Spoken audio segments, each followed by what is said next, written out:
Hi, everyone. This is Dr. Miguel Soto, and I want to welcome you to another segment of the H.O.P.E Institute. I recently had the opportunity to visit the Enchanted Island, and I have to tell you that it was a wonderful experience. I vibed with the people. I interviewed a lot of the professionals in the mental health field in Puerto Rico, and I enjoyed every minute of it. So I definitely want to send a shout out to all my viewers in Puerto Rico because you guys treated me like family. Thank you so much for all of the love.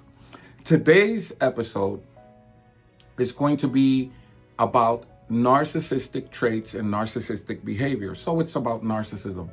Please stay tuned. This episode you're going to really want to watch. Thank you.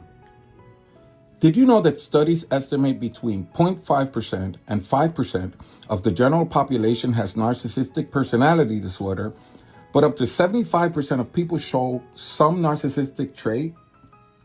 Today, we're diving deep into understanding narcissistic behaviors, its impact, and most importantly, how to heal from narcissistic relationships.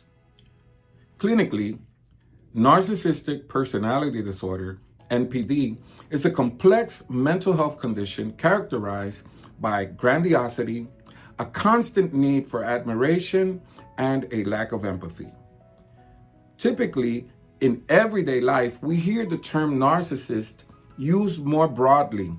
And it's very important to know the difference because not everybody with narcissistic traits has NPD. Narcissism exists on a spectrum. On one end, we have healthy self-esteem, and on the other hand, we have pathological narcissism. Research shows that narcissistic traits can manifest as overt, grandiose narcissism. This is the most common recognized form. It is characterized by being extroverted and attention-seeking. We have covert, vulnerable narcissists. This is a more subtle form marked by hypersensitivity and introversion, and communal narcissism, where the individual derives their sense of superiority from being the most helpful or the most caring. Narcissism and healthy self-confidence. Some people ask, if I'm self-confident, if I'm sure of myself, does that mean I'm a narcissist? No, because healthy self-confidence derives from a realistic self-assessment, and it also fosters a connection to others. When you self-assess and you know exactly what you are, who you are, how you do things, and you're confident about yourself, that helps you connect to other people. But narcissism doesn't necessarily give you that same end result. Here are some examples. Confident people can acknowledge their mistakes. Narcissists rarely do. Self-confident individuals celebrate others' successes. Narcissists feel threatened by them. Healthy confidence includes empathy, and narcissistic behavior typically lacks it. Studies show that people with NPD consistently overestimate their abilities and their achievements. Individuals with NPD typically exaggerate accomplishments, expect to be recognized as superior without matching achievements, believe they are unique and can only be understood by other special people. Common traits are the need for constant recognition, fishing for compliments, becoming easily hurt if attention is diverted, even if it's just for a split second, and a constant need for recognition. Research indicates that individuals with narcissistic traits show reduced activity in brain regions associated with empathy. This results in difficulty recognizing others' emotions, dismissing others' feelings, and using others' emotion for personal gain. If you've encountered a narcissist or a person with narcissistic traits, you will agree that being in a relationship with a person with NPD is very hard. They use a lot of manipulation and they involve your emotions. For example, they can apply gaslighting. Gaslighting is a manipulation where they make you question reality. Am I perceiving what I think I'm perceiving, or was I wrong? It's typical for them to come back and say, no, it didn't happen that way. It was your fault. I did this because you did that. If you had not done that, we would have been okay. What you're feeling is not, they can even make you feel guilty for feeling in a certain way. And that's all under the umbrella of gaslighting. They can also use strategies like love bombing. And this is very early on in the relationship. They can just overexpend attention and love. They can make you feel like, wow, I'm the most important person on earth, because they're like fishing you. They're hooking you in with all of the attention. Another common trait is that people with narcissistic traits, they remove the relationship as a mean of punishment. So that silent treatment, it's also considered a manipulation, an emotional manipulation. And another thing that's very important to understand is that people with NPD are experts at triangulation. So it could involve your children, your sisters, your brothers, people around, common friends. They are experts at turning people against each other and having little groups work as units for their gain. So if you are in this situation, you most commonly may be encountering a person with NPD or with traits of narcissistic personality disorder. A common trait is a sense of entitlement.